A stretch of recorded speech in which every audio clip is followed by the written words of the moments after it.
নমস্কাৰ, খুচি কিচেনৰ অন্য এটা ভিডিঅ'লৈ আপোনালোকক স্বাগতম জনাইছোঁ। এয়া মই বনাইছোঁ, দেখিছেনে? এয়া লোকেল চিকেন, অলপ বেলেগ ধৰণে।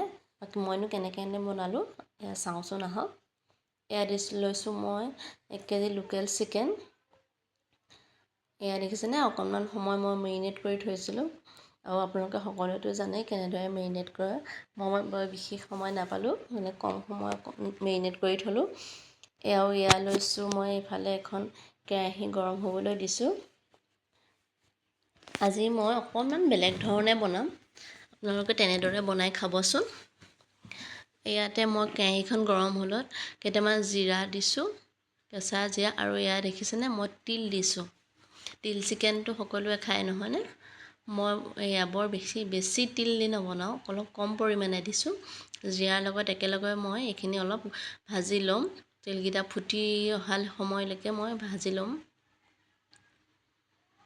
শুকানে এয়া দেখিছেনে মই ভাজি আছোঁ। এয়া দেখিছেনে ফুটিছে মোৰ তিলখিনি। এয়া দেখিছেনে? ভালদৰে লক্ষ্য কৰিলে নিশ্চয় দেখিব। এয়া তিলখিনি মোৰ ফুটি উঠিলে। এয়া ফুটি উঠিলত মই এইফালে কাঢ়ি ল'ম সেইখিনি। এয়া দেখিছেনে? এটা মিক্সি জাৰত মই এইখিনি পিচি ল'ম, এটা পাউডাৰ বনাই ল'ম। এয়া দেখিছেনে মোৰ পাউডাৰ হৈ গ'ল। মই এতিয়া বাতিত কাঢ়ি লৈছোঁ। এয়া মিক্সি জাৰত থকাখিনিও মই পিছত ভালদৰে উলিয়াই লওঁ। এতিয়া মই আকৌ সেইকেইখন পেনতে অলপ তেল গৰম হ'বলৈ দিছোঁ। তাতে এয়া গুচাই লোৱা আদা, নহৰু আৰু পিঁয়াজখিনি অলপ ডাঙৰ ডাঙৰকৈ কাটি এইখিনি অকণমান গল্ডেন ব্ৰাউন হোৱালৈকে অলপ সময় ভাজি লওঁ। ইয়াৰ কেঁচা গোন্ধটো যাতে যায় সিমানকণ সময়লৈকে মই ভাজি লওঁ। এইখিনি অকণমান লৰাই দিছোঁ। মই ইয়াত একো নিমখ হালধি একো নিদিওঁ।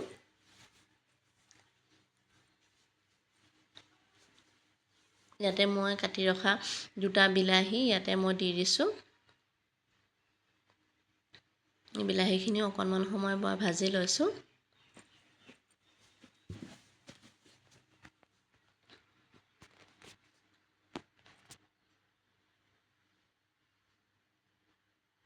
এইখিনি মই অকণমান সময় ভাজি ল'ম যাতে ইয়াৰ কেঁচা গোন্ধটো যায়।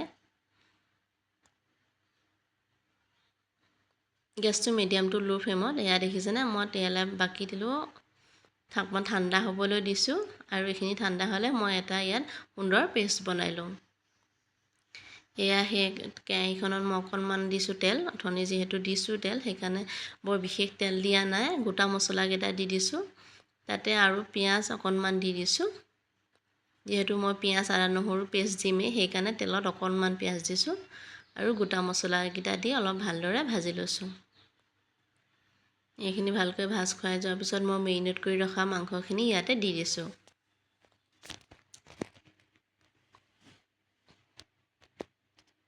এয়া মাংসখিনি মই অকণমান ভালদৰে মিলাই দিম।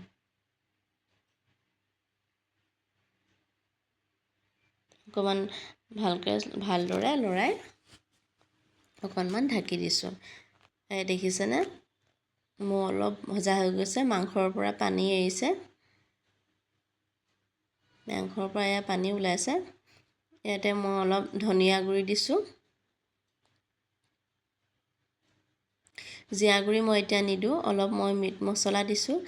জিৰা গুড়ি নিদিওঁ কাৰণ মই জিৰাখিনি অকণমান ভাজি মই গুড়ি কৰি ৰাখিছোঁ, পিছত তিলৰ লগত একেলগে দিম। মই জিৰা পিছত দিম। এতিয়া মই আকৌ এনেকৈ অকণমান সময় ভাজি ল'ম। 50% মান ভাজি ৰাখিম। এয়া দেখিছেনে মই যি পেষ্ট বনাইছিলোঁ, পিঁয়াজ, আদা, নহৰু আৰু বিলাহীৰ যিটো পেষ্ট সেইখিনি মই ইয়াতে দি দিম। এইখিনি দি ভালদৰে লৰাই মই এইখিনি দি ভালদৰে দেখিছেনে লৰাই দিছোঁ। এনেকৈ লৰাই দি মই অকণমান সময় ঢাকি এয়া ভাজিম। বাতিত যিখিনি থাকি গৈছিলে সেইকণো মই ভালদৰে দি দিছোঁ। এয়া ঢাকি ৰাখিছোঁ। এয়া দেখিছেনে কেনেদৰে সুন্দৰকৈ উতলি আছে। গ্ৰেভিখন কিমান সুন্দৰ হৈছে দেখিছেনে?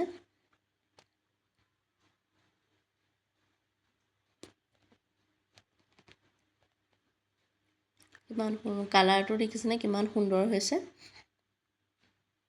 এয়া মই যি মছলাখিনি ৰেডি কৰি ৰাখিছিলোঁ ধনিয়া আৰু তিলৰ, সেইখিনি মই এতিয়া দি দিছোঁ। মাংস মোৰ প্ৰায় হৈ গৈছে, সেইকাৰণে মই পিছৰ পৰ্যায়তহে এই তিল আৰু জিৰাৰ গুড়িখিনি মই দিছোঁ, যিখিনি মই ৰোষ্ট কৰি গুড়ি কৰি লৈছিলোঁ। তিল দিয়াৰ কাৰণে কালাৰটো এতিয়া অকণমান চেঞ্জ হ'ব, হ'লেও এটা সুন্দৰ কালাৰ হয়।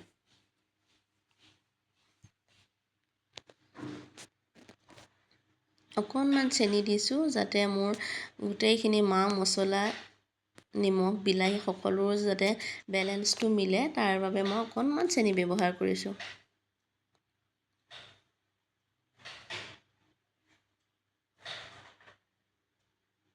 এইখিনি ভালদৰে লৰাই দি সেয়া ঢাকি দিছোঁ।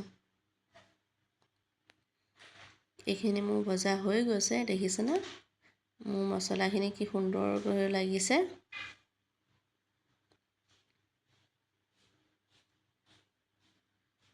আপোনালোকে ইচ্ছা কৰিলে এনেকৈও খাব পাৰিব। মোৰ মাংসখিনি ধুনীয়াকৈ সিজি গৈছে, কিন্তু মই ইয়াত অকণমান গ্ৰেভি বনাম, সেইবাবে অকণমান গৰম পানী ব্যৱহাৰ কৰিম। আকৌ অকণমান সময় মই ঢাকি দিছোঁ। ইয়াতে দেখিছেনে মই অকণমান পানী ব্যৱহাৰ কৰিছোঁ। আপোনালোকৰ নিজৰ ইচ্ছা অনুসৰি পানী ব্যৱহাৰ কৰিব। আপোনালোকক কিমান গ্ৰেভি লাগে সেইটো চাই পানী ব্যৱহাৰ কৰিব। ইয়াত কোনো মই আলু ব্যৱহাৰ কৰা নাই বা বেলেগ একো পাচলি দিয়া নাই। এনেদৰে বনাই খাবচোন, খুব টেষ্টি হয় খাবলৈ। আপোনালোকে খাই নিশ্চয় ভাল পাব। পানী দিলোঁ, পানী দি মই অকণমান উতলাই দিছোঁ। ইয়াত দেখিছেনে কি সুন্দৰকৈ উতলি আছে।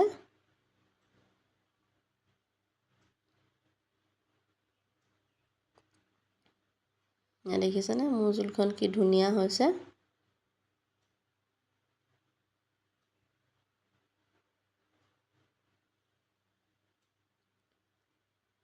আকৌ অকণমান সময় ঢাকি দিম। মোৰ মাংসখিনি প্ৰায় হৈ গৈছে, তথাপিও মই গ্ৰেভিটো যাতে ভালদৰে মিলে সুন্দৰ হয়, মই বেছি জোল বিচৰা নাই, সেইকাৰণে অকণমান উতলাই দিছোঁ।